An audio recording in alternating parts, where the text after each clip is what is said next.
درود دوستان عزیز، خوش اومدید به آموزش دیگه از استیم. تو این قسمت قرار 10 تا از تنظیماتی که باید حتما بدونید در استیم رو بتون آموزش بدیم و بریم جلوتر. و در ضمن یادتون نره که چنل چمزال پرو رو حتما سابسکرایب کنید، لایک هم بکنید. منم میلین وی هستم، منم لایک بکنید. بریم برای آموزش. خب بریم سراغ اولین تنظیماتی که قراره بدونید. اینه که داخل بخش یور استور میاد پایین، بخشی که چیز میکنه، شهر سازی میکنه چیزتونو، اون نمایش گیمایی که بازی کردید این داستانا. و در کنارش این قسمت هم توتال، همون جمع ساعتی که بازی کردید تو تمام بازی‌ها بهتون نشون میده که چند ساعت بازی کردید داخل استیم.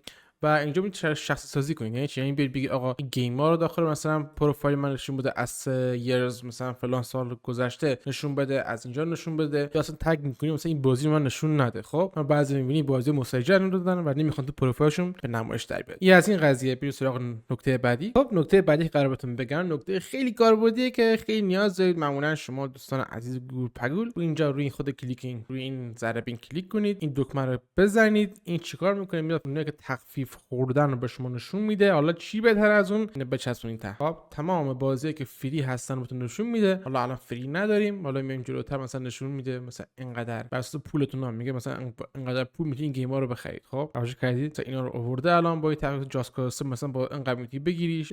پایین‌تر از این دیگه نیست، دیگه میدونی پایین‌تر از این نداره. خب میگه بس چیزی که نیاز دارید اینجا نشون میده. خیلی کاربردی این آموزش، این نکته. و حتما خاطر همین نکته هم گوشت با یه لایک واسه ما بذارید. مثلا نکته بعدی. خب یه نکته‌ای که میخوام بهتون بگم اینه که دیدی بعضی موقع که استیم رو لانچ میکنیم یه صفحه مربع شکل میاره اینجا از اخبار و اطلاعات جدید بهتون میگه که اکثرا هم نیاز ندارید و فقط اذیت میکنه شما رو. نمیدونم، من که خودم واقعا نیازش ندارم این قضیه رو. کافی وارد در بخش تنظیمات بشید، اینترفیس بشید، بیاید پایین این گزینه تیکش رو بردارید. خب دیگه وقتی که استیم رو ران کردید با این صفحه روبرو نشید. حالا میگم کدوم صفحه بده بخوام رانش کنم، نگی ران نکرد با این صفحه. اگه میخواید این دیگه هر بار که استیم رو ران میکنید نبینید، کافیه بیاید تو خود استیم این قسمت تنظیمات تیکو بزنید دیگه. حالا تیک کجاست؟ بزنید و از بینش ببرید. از این قضیه بریم سراغ نکته بعدی. و یه نکته دیگه که قبلا داخل فکر کنم پارت قبلی هم گفتمش ولی باز میگمش چون دوباره میپرسید، اینه که اگه توجه کرده باشید من که استیم رو ران میکنم مستقیم میاد سر لایبرری. خب واسه چی میاد؟ بیرون تنظیم میکنم رو لایبرری. من مستقیم گیم‌ها رو ران کنم. خب خیلی کم پیش میاد یه ایرانی دم به دقیقه بره داخل استور و خرید کنه. خب از واسه رو لایبرری تنظیمش کردم که مستقیم گیم‌ها بیاد بالا و اونجا شروع کنم به پلی دادن استاپ که رو لایبرری قرارش بدید و وقتی که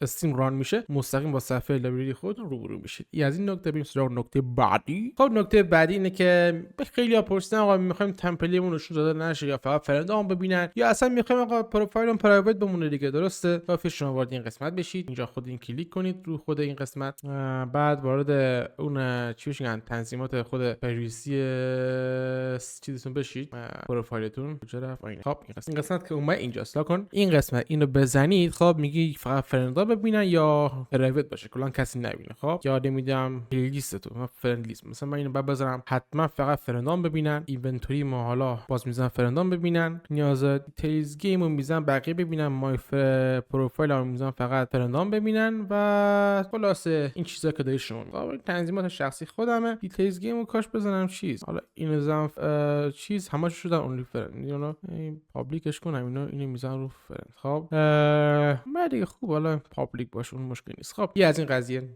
بریم سراغ نکته بعدی. نکته کاربردی بعدی که میخوام بهتون بگم تو بخش استور. خب حالا مثلا وارزان با تارزان میرم دارمش، بذار چیز کنم. حالا یه بازی که دارم بیارم قبلا داشتم داخل یه پلتفرم دیگه دارمش. چرا داخل بخش سی باشه نکنم کال اف دیوتی وارزون بعد باشه.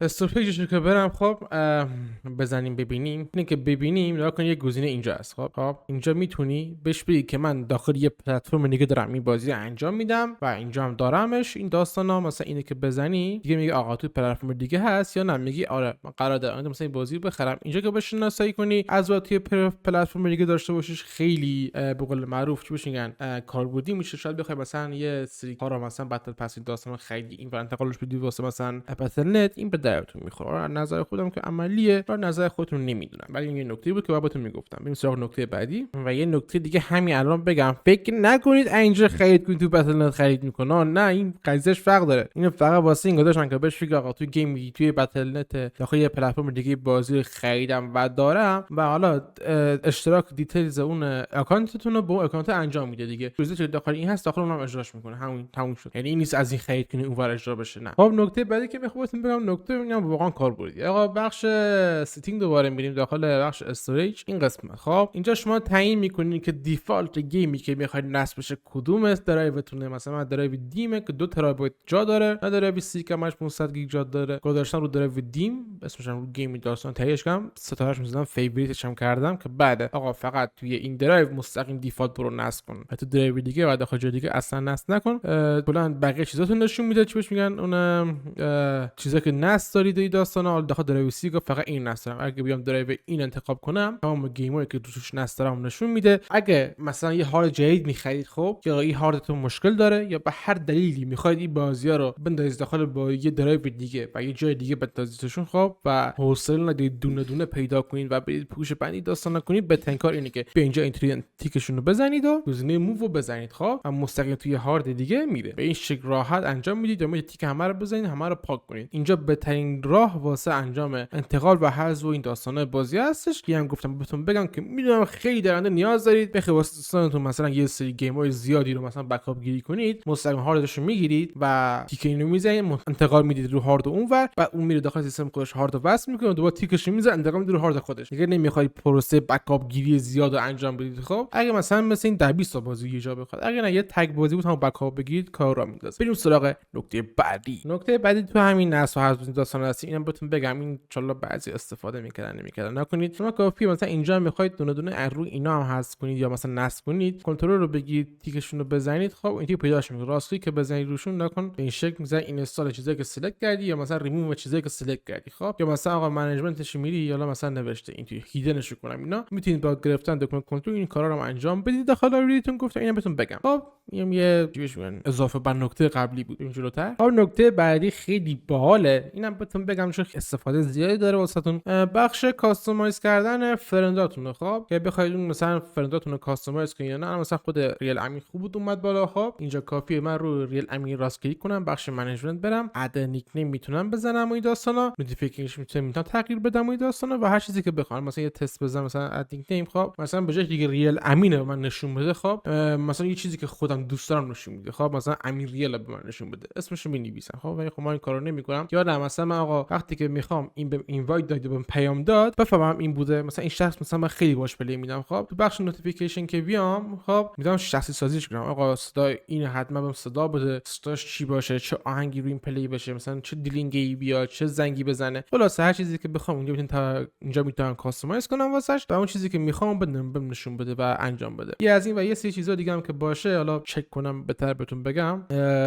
دیگه چیز خاصی نداره بگم. اد فیوریت هم بزنید. حالا این قسمت هم باز میگه یک کاتگوری درست کنید، مثلا فرندتون رو یک گروه درست کنید واسه خودت. خب مثلا بزنید امین و فلان و فلان مثلا بازی اسکام پلی میدیم، مثلا فلان و فلان بازی سی اس کو پلی میدیم و خلاصه این تیم درست کنید واسه خودتون. اینا گفتم نکته جالبیه بدونید در مورد فرندوی داستانا که شاید استفاده کنید. بریم سراغ نکته بعدی و بریم سراغ نکته آخر این آموزش. اینه که آقا بعضی بازی هست مثلا بچه‌ها دوست دارن اون چالشاشو اون ماموریتاشو انجام بدن بعد دیگه جوششون باشه چه ماموریتی دارن. خب حالا مثلا یه بازی که سریع هم ران بشه و داستانا، من خود اسکام مثلا بالا میارم. اوکی خود اسکام میارم بالا بهتون نشون بدم قضیه از چه قراره، چون بعد داخل حتما یه بازی باشید. خب مثلا اون آرشیوی که داره و چیزا رو که داره انجام بدید. آرشیو که نه اچیومنت توش فکر آره. خب و الان وارد اسکام شدیم. الان مثلا میخوام که چیز کنم شیفت تب بزنم. خب اینا رو میاره. اوکی شما میتونید از اینجا مثلا انتخاب کنید یه سری چیزا رو اینو ببندیم دیگه نداشته باشیمشون. مثلا من آرشیوش بیارم. خب اینا مثلا اچیومنتاشو بیارم، چالشاشو بیارم، مثلا این چالشا رو دارم. خب مثلا انجام میخوام بدم اینو میذارم. خب و وقتی که میبنده حالا مثلا تنظیمش هم کجا هم باشه. خب بخید با شیفت تاب میذارم این پایین بغل هست که میدونم چه چالشایی دارم. خب اون چالشا رو من نشون میده. این از این قضیه. یا مثلا نه خب مثلا میخوام یه کاری کنم، یه جایی رفتم رمزیابی کردم، نمیدونم بازی چالشی داستانی هر چیزی که بوده، خب نیاز دارم به این نوتپد یه نوت باشه که ببینم دارم چیکار میکنم. خب اینجا مثلا من یه رمز یه دریا پیدا کردم واسه که یادم نره، مثلا میذارم یک 5 مثلا اینطوری مینویسمش. خب بعد میارم این گوشه میبندمش دوباره این کارو کنم نشون میده. خب والا این خیلی حالا واسه کسایی که بازی استوری مود میرن، بازی چالشی میرن، بازیایی که رمز آلود و پازلی داستان، این خیلی به درد میخوره. حتی قبلی هم حالا واسه کسایی که دوست دارن استوری مودشون رو فول برن، اون کار استفاده میکنن که چالشاشون رو گم نکنن. این از این آموزش استیم. خب ممنون که تا اینجا ویدیو همراه ما بودید. آقا ساب و لایک ناموسن فراموش نشه. کدوم کامیونیتی ایرانی دیدی که اینقدر دقیق در مورد استیم حرف بزنه؟ اصلا ندیدی. ما اولیشیم. خب پس ساب و لایک فراموش نشه. ما رو هم دوست داشته باشید، لپمون رو بوس کنید. داستانا بدرود دوستان عزیز.